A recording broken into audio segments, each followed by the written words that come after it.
خلیجی ممالک بھی ناراض ہیں. میں نے پہلے کہا تھا NATO, European Union, everybody is not with, even ان کی پبلک جو ہے, اور مڈ ٹرم الیکشن ان کے آ رہے ہیں, جس سینٹ کا اس کا کانگریس کا, and he want to bring something special at home, تاکہ وہ بتا سکے کہ میں نے دیکھیں اتنی بڑی دشمنی تھی 47 سال سے, میں نے اس سے اچھے حالات میں ایک اکارڈ کیا ہے, اور میں نے ان کے نیوکلیر اسٹیٹس کے جو چانس ہمیشہ کے لیے ختم کر دیا. This will be very big feather in the cap of Trump. اس لیے میں یہ بات کرتا ہوں کہ اس وقت وہ چاہتا ہے, لیکن صرف پرابلم یہ کہ he wants his own terms پہ کرنا چاہتا ہے, جبکہ جب مذاکرات ہوتے ہیں تو دو سورن ملک بیٹھتے ہیں تو آپ کو گیو اینڈ ٹیک کرنا پڑتا ہے.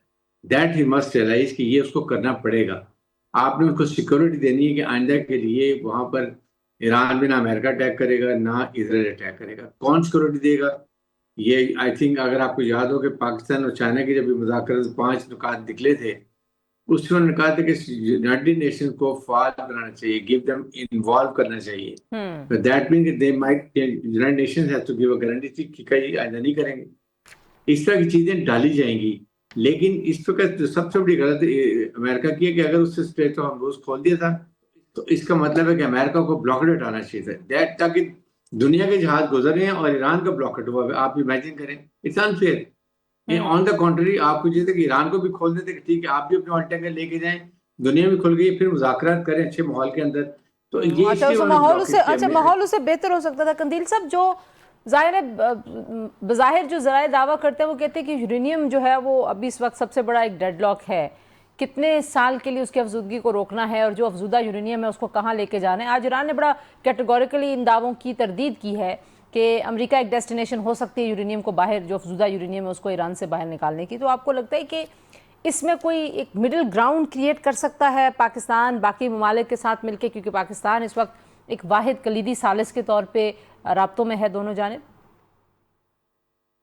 دیکھیے, میرا خیال نہیں کہ ایران قطعی طور پہ کوئی بھی کمپرومائز کرے گا اپنے پیسفل نیوکلیر پروگرام پہ, لیکن جو اس کے اوپر وہ الزام لگاتے ہیں کہ وہ ہتھیار بنانا چاہتے ہیں ایٹمی, اس کی تو انہوں نے کبھی کلیم ہی نہیں کیا کہ ہم بنانا چاہتے ہیں. لیکن میں سمجھتا ہوں کہ ہزاروں ٹن بارود ایران کے اوپر برسانے کے باوجود امریکہ اور اسرائیل اپنا کوئی ایک ہدف بھی حاصل نہیں کر سکے, نہ وہاں ریجیم چینج کر سکے, نہ وہاں ان کا ایٹمی پروگرام ختم کر سکے, نہ وہاں ان کا میزائل پروگرام ختم کر سکے. اب وہ سارے اہداف جو وہ حاصل نہیں کر سکے, ان کی کوشش یہ ہے کہ وہ مذاکرات کی میز پر بیٹھ کے کسی طریقے یہ اہداف حاصل کریں. لیکن میرا خیال ہے کہ ایرانی جس طرح 40 دنوں میں انہوں نے امریکہ کو ناکو چنے چبوائے ہیں, اس دفعہ وہ مزید وہ بھی تیار ہیں. وہ چاہ رہے ہیں کہ اگر امریکہ مذاکرات میں لاجیکل طریقے سے آگے نہیں بڑھتا تو وہ پھر ایک دفعہ جنگ کے لیے بھی تیار ہیں, کیونکہ انہیں پتہ ہے کہ اگر سیز فائر فریجائل قسم کی رہنی ہے تو ہم ونس فار ایور کی سیز فائر جنگ بندی چاہتے ہیں. اور امریکہ سے وہ یہی مطالبہ کر رہے ہیں کہ آپ اس دفعہ ایسی جنگ بندی کریں کہ ایک گارنٹی کے ساتھ ہمیں پتہ ہو کہ آئندہ کبھی آپ ہمارے اوپر اٹیک نہیں کریں گے. اور اس میں ایرانی بڑے کلیئر ہیں, اور وہ یعنی آپ کو پتہ ہے کہ جے سی پی او کے وقت بھی اور پچھلے 2 مذاکرات میں بھی ایرانیوں سے امریکہ مذاکرات کی میز پر کوئی چیز حاصل نہیں کر سکا. ٹھیک ہے, اور اگر یہ ڈیڈ لاک مزید گہرا ہوتا ہے بریگیڈیئر صاحب, تو پھر پاکستان کے لیے اور پاکستان کے ساتھ جو ملک کھڑے ہیں, ترکی, مصر, سعودی عرب جو ہے, یہ ان کا آپ کیسے دیکھتے ہیں کردار؟ کیا روس اور چائنا کس طرف جا کے کھڑے ہوں گے؟ پاکستان کے لیے کتنا مشکل ہوگا یہ؟ دیکھیں, ایک بات تو کلیئر ہے کہ جو چائنا ہے اس کا اس میں heart and soul is part of it, یہ اکارڈ کے اندر اور یہ مذاکرات کے اندر کوئی ڈاؤٹ نہیں پڑا. پاکستان کو علامہ والا ان کو ظاہر بخار پر بھی رکھ رہے ہیں اور ان کی سپورٹ بھی ہے, اس لیے پاکستان فارم میں گئے تھے چائنا, اور وہاں سے 5 نکاتی پوائنٹ بھی لے کر آئے تھے. ساتھ یہ کہ دیکھیں اس وقت جس اسٹیج پر آ گئے میں آئی فیل کہ اریٹنٹس ہیں, ڈیفیکلٹ ہے, بٹ یہ امپاسبل نہیں. اس لیے اس موقع پہ ایران بھی چاہتا ہے کہ ان کے بہت نقصان ہوا ہے اور ان کے عوام کی جان و مال کی حفاظت, اس کے بعد ان کی آگے ترقی, ان کے ایسٹس فریز ہوئے وہ ڈی فریز ہو جائیں, ان کو مل جائیں, اکنامک ترقی کریں, ان کے لیے سینکشن ختم ہو جائیں. یہ ان کا ایم ہے. اگر ان کو یہ چیزیں مل رہی ہیں اور وہ نیوکلیر بم نہیں بنانا چاہتے, اور اگر وہ 460 کیا مڈل گراؤنڈ ہو سکتی ہے؟ اگر کوئکلی آپ بتا دیں 2 باتیں کہ کیا آپ کو لگتا ہے کہ اس میں سمپل ہے, وہ ایران کہتے ہیں کہ جی اس کو چلے کسی اور ملک میں شفٹ کر دیں جہاں ایران کو تسلی ہے، لیکن وہ پیسفل کے لیے کہے کہ ہاں جی آئیے یہ آ کے چیک کر لیں اور اس کے بعد ہمارے پہ اکنامک سینکشن اٹھا لیں، ہمارے پیسے جو فریز ہوئے وہ ہمیں واپس کریں اور ہم پہ حملہ ہمیں نہ وار کریں۔ آپریشن میں جو نقصان ہوئے، اور شاید اسٹیٹ آف ہمدوس وہ ایک ہو سکتا ہے کہ جی ایک عرصے کے لیے آپ ٹالرنس لگا لیں جب تک آپ کا نقصان پورا نہیں ہوتا، اس کے بعد یہ چھٹی ٹھیک ہے ڈاکٹر قندیل، آپ کے جب لیے بھی کیا اگر آپ کے لیے کیا ڈویبلز ہیں اس میں جو مڈل گراؤنڈ پہ کہیں بات کو لے جائیں؟ میرا خیال یہ کہ یہ مذاکرات کامیاب ہوں یا نہ ہوں، دونوں صورتوں میں آپ کو ایک سیریس قسم کا ریجنل اور انٹرنیشنل آرڈر کے اندر ایک چینج نظر آئے گی، کیونکہ امریکہ کا جو انٹرنیشنل امیج ہے وہ شدید متاثر ہو چکا ہے، اس کے اوپر لوگوں کی ریلائبلٹی ختم ہو چکی ہے، اور لوگ یہ سوال کر رہے ہیں کہ ان کاموں کے لیے تو یونائٹڈ نیشنز بنائی گئی تھی کہ وہ ان چیزوں کو دیکھے۔ امریکہ ون سائیڈڈ آ کے وہ کہہ رہا ہے کہ جی آپ کو نیوکلیر پروگرام رکھنا ہے یا نہیں رکھنا، جبکہ ایران این پی ٹی کا سگنیٹری ہے، آئی اے ای اے کے انسپیکٹرز وہاں موجود تھے، ایران کی جو نیوکلیر پروگرام ہے اس کو انہوں نے کہا ہوا تھا کہ یہ ملٹری گریڈ کا نہیں ہے، پیسفل پرپزز کے لیے ہے۔ اب اگر امریکہ خود آ کے کہتے ہیں جی آپ 0 پہ یورینیم انریچمنٹ لائیں، جبکہ آئی اے ای کہتا ہے کہ 3.67 تک آپ رکھ سکتے ہیں، ایران 3.67 پہ رکھنا چاہ رہا ہے اپنی انریچمنٹ کو۔ اگر آپ یہ بھی نہیں دیتے تو اس کا مطلب ہے کہ آپ انٹرنیشنل آرڈر میں جا کے مداخلت کر رہے ہیں، آپ انٹرنیشنل لا کی وائلیٹ کر رہے ہیں۔ تو اس میں میرا خیال ہے کہ آپ کو ریجنل اور انٹرنیشنل آرڈر دونوں صورتوں میں چینج ہوتا نظر آئے گا۔ بہت شکریہ ڈاکٹر قندیل عباس اور بریگیڈیئر حارث نواز دونوں کا شکریہ جی، آپ نے ہمیں وقت دیا، آپ نے گفتگو سنی مہمانوں کی۔ پروگرام میں شامل کریں گے ایک بریک۔ پاکستان تحریک انصاف کے اندر شدید اختلافات ہیں، پارٹی کے عہدیداران اور عمران خان صاحب کی بہنیں آمنے سامنے ہیں اور جس طرح کے بیانات آ رہے ہیں، کیا تصویر بنی ہوئی اس حوالے سے بات کریں گے۔ سینئر سیاستدان فواد چودھری صاحب بریک کے بعد ہمارے ساتھ ہوں گے، ہمارے ساتھ رہیے۔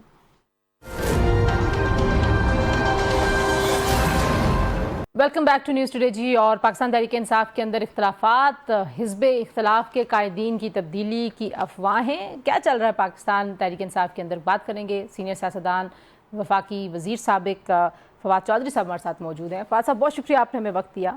بہت کچھ ظاہر ہے بین الاقوامی سطح پر بھی ہو رہا ہے اور پاکستان جو ہے اس کا ایک مرکز اور محور ہے، لیکن اسی طریقے سے جب ہم پاکستان میں دیکھتے ہیں تو پاکستان تحریک انصاف کے حالات و واقعات جو ہیں وہ سیاست کا محور اور مرکز ہیں۔ اگر میں پہلے جو انٹرنل ایشوز چل رہے ہیں ان پہ تھوڑی سی بات کر لوں، ایک بار پھر سے سلمان اکرم راجہ صاحب، علیمہ خان صاحبہ، یہ سب ایسے لگ رہا ہے کہ پھر سے ایک بڑی لڑائی جو ہے وہ شروع ہو گئی ہے، اور یہ کوئی پہلا فیز نہیں ہے، کئی بار ایسے ہو چکا ہے۔ کیا وجہ نظر آتی ہے آپ کو؟ اور کیونکہ آپ بہت بار بڑے اچھے مشورے دیتے ہیں عمران خان صاحب کی بہنوں کو، تو آپ کو لگتا ہے کہ فیملی جو ہے وہ کہیں اوور شیڈو کر رہی ہے سیاسی فیصلوں کو؟ دیکھیے، پہلی بات تو یہ ہے کہ سیاسی فیصلے تو کر ہی نہیں رہے۔ آج اگر تحریک انصاف کی کوئی نام لیوا ہے اور عمران خان کی حراست کے اوپر اگر کوئی اس وقت بات ہو رہی ہے تو وہ صرف علیمہ خان، عظمیٰ خان اور نورین بی بی کی وجہ سے ہو رہی ہے۔ پارٹی تو پریکٹیکلی جو ہے وہ کچھ بھی نہیں کر رہی ہے، اور یہ فیصلے پارٹی کی موجودہ لیڈرشپ لانے کے فیصلے، اس میں بدقسمتی سے علیمہ بی بی بھی شامل ہیں اور عمران خان کے فیصلے ہیں۔ لیکن جب آپ ایک ماڈل لگائیں گے اور یہ لگائیں کہ آپ جس طرح سے پنجاب میں آپ نے بزدار کو لگایا تھا اور سوچا تھا کہ ہر کام یہیں سے ہو جائے گا، اور آپ نے پارٹی میں بھی یہی ماڈل لگایا ہے، تو اب اس کا خمیازہ ہے جو بھگتنا پڑ رہا ہے۔ فیکٹ از کہ سلمان راجہ ہو جائیں، گوہر ہو جائیں یا باقی پارٹی جو موجودہ ہے، ان کی کوئی پولیٹیکل ڈیپتھ کبھی تھی ہی نہیں، اور نہ ہی کسی کو، نہ تو دیکھیے اگر تو دو ہی وجہ ہو سکتی ہیں عمران خان صاحب کے یہ فیصلے کی۔ ایک وجہ تو یہ ہو سکتی ہے کہ آپ جو لائرز ہیں وہ ایک پریشر کریٹ کریں گے اور عدالتوں سے فیصلے ہوں گے ہمارے حق میں۔ یہ لوگ بار پالیٹکس کے لیے تو اجنبی ہیں، یعنی گوہر صاحب کا، سلمان راجہ وغیرہ کا بار پالیٹکس میں تو ان کو کوئی جانتا بھی نہیں۔ اور حامد خان جو ہیں وہ تو جب سے سینیٹر بنے ہیں وہ تو کبھی آپ کو اسلام آباد میں نظر بھی نہیں آئے، نہ ہی وہ کبھی سینٹ میں گئے۔ تو یہ لوگ تو کارپوریٹ لائرز ہیں۔ لیکن فواد صاحب یہ جو ان کی کارکردگی جس کا آپ ذکر کر رہے ہیں، اب ظاہر ہے اس کو دیکھتے ہوئے بھی تو ہمیں 2-2.5 سال ہو گئے نا، اس پہ آپ دیکھیں کئی بار تنقید ہوئی، جو لوگ آپ کی سوچ رکھنے والے، جب بھی ان کی کبھی ملاقات عمران خان صاحب سے ہوئی، لیکن اگر آپ باہر بھی بات کرتے ہیں تو ظاہر ہے وہ پہنچتی تو ہوگی وہاں پہ، لیکن وہ تبدیل نہیں اس لیڈرشپ کو کیا گیا۔ جی بالکل، یہ تو اب پتہ نہیں پہنچتی ہے نہیں پہنچتی، ہمیں پتہ نہیں آخری سپٹمبر میں جب میری ملاقات ہوئی تھی خان صاحب سے، تو میں نے انہیں یہ عرض کیا تھا کہ دیکھیں ہم پولیٹیکل پارٹی ہیں، اور پولیٹیکل پارٹی کی جو جدوجہد ہے اس کی لمیٹیشنز ہیں، ہم کوئی بندوقیں اٹھا کے پہاڑوں پہ تو نہیں چڑھ سکتے، لہٰذا ہم نے ایک ایسی حکمت عملی بنانی ہے جس سے ہمیں پولیٹیکل سپیس ملے، اور پولیٹیکل سپیس تب مل سکتی ہے جب ہم جو پولیٹیکل پارٹیز ہیں ان کو اپنے ساتھ شامل کریں، ایک بفر کریٹ کریں اور بات چیت کے ذریعے اپنے لیے سپیس پیدا کرنے کی کوشش کریں، اور اگر آپ مجھے موقع دیں تو میں یہ الائنس بھی بنا دوں گا اور ہماری بات چیت بھی ہو جائے گی۔ تو انہوں نے کہا کہ اس پہ مجھے سوچنے دو، لیکن اس کے بعد ظاہر ہے کہ ہماری ملاقاتوں پہ پابندی لگ گئی اور وہ کبھی کچھ جو ہے وہ ہو نہیں سکا۔ اب اس وقت پرابلم یہ ہے کہ حکومت کسی دباؤ میں نہیں ہے، انٹرنیشنلی وہ سمجھتے ہیں کہ ہم بہت ویل پلیسڈ ہیں، لہٰذا وہ کوئی کین نہیں ہے پی ٹی آئی کو کسی طریقے سے بھی کوئی ریلیف دینے کو۔ تو یہ راستہ تو پی ٹی آئی نے ہی سوچنا ہے کہ وہ کیسے بنائیں، وہ بات چیت سے نہ بنائیں، مزاحمت سے بنائیں، دونوں کو ملا کے بنائیں۔ اسٹریٹجی جو ہے وہ تو اب ساری پی ٹی آئی نے بنانی ہے، حکومت کی تو اسٹریٹجی واضح ہے، وہ تو جیسے چل رہی ہے ویسے چلے گی۔ اس وقت ظاہر ہے آپ کو بھی اسلام آباد میں جو اس وقت افواہیں اور خبریں گردش کر رہی ہیں وہ آپ سن رہے ہوں گے۔ دو چیزیں بڑی اہم کی جا رہی ہیں، ایک تو یہ کہ جو پارلیمنٹ کے اندر اپوزیشن کے دو رہنما ہیں، قومی اسمبلی میں قیادت ہے جو حزب اختلاف کے جو لیڈر ہیں، اور سینٹ میں، ان کو ہٹائے جانے یا ان سے اختیارات واپس لینے کی باتیں بھی پی ٹی آئی کے حلقوں سے ہو رہی ہیں۔ کس طرح سے دیکھتے ہیں آپ کہ یہ فیصلہ کیسے امپیکٹ کرے گا پہلے سے ہی جس ڈیوائیڈ کی آپ ذکر کر رہے ہیں اس ڈیوائیڈ کو مزید گہرا کرنے میں؟ نہیں دیکھیں، یہ فیصلہ تو کرنا پڑے گا، کیونکہ جو علامہ ناصر عباس ہیں، محمود اچکزئی ہیں، وہ تو بالکل دلچسپی نہیں رکھتے عمران خان کو باہر لانے میں، نہ ہی کوئی پی ٹی آئی کے لیے ان کا کوئی ایجنڈا ہے۔ وہ تو بڑا انفارچونیٹ ہے کہ آپ نے ان لوگوں کو طریقے تحفظ آئین کے ذریعے دے دیا سارا ڈیسیژن میکنگ، جو کہ عدم اعتماد کی تحریک میں سرخیل تھے، یعنی عدم اعتماد جو لائی گئی عمران خان صاحب کے خلاف، اس کے جو چند لوگ جو اس کے سب سے فور فرنٹ پہ تھے وہ اب طریقے تحفظ آئین کی قیادت ہے، اور آپ نے ان کو اپنی پی ٹی آئی کی لیڈرشپ دے دی ہے۔ میرا یہ خیال ہے کہ جو شاہد خٹک اور اس وقت جو کے پی کی جو پارٹی ہے جو یہ کہہ رہی ہے کہ آپ لیڈرشپ جو ہے وہ واپس پی ٹی آئی میں لے کے آئیں، الٹیمیٹلی علیمہ بی بی کو ان کی بات سننی چاہیے، اور پی ٹی آئی کو لیڈرشپ جو ہے وہ پارلیمنٹ میں واپس ملنی چاہیے، کیونکہ اس کے بغیر وہ کوئی مزاحمت پارلیمان کے اندر نظر نہیں آ رہی، نہ ہی کچھ جو ہے کوئی عمران خان کے لیے یا اس کے لیے ہو رہا ہے۔ پھر دوسری بات یہ ہے کہ اس وقت جو ایک سچویشن ہے اس میں آپ پی ٹی آئی کو ایک سیکریٹیرین پالیٹکس میں نہیں ڈال سکتے۔ علامہ ناصر عباس جو ہیں بڑے محترم ہیں، لیکن وہ ایک سیکریٹیرین پالیٹکس کرتے ہیں، جو کہ اس وقت کے عالمی تناظر میں ایک مناسب نہیں ہے پی ٹی آئی جیسی پارٹی کے لیے کہ وہ اپنی ڈیسیژن میکنگ ایک سیکریٹیرین پارٹی کو دے دے۔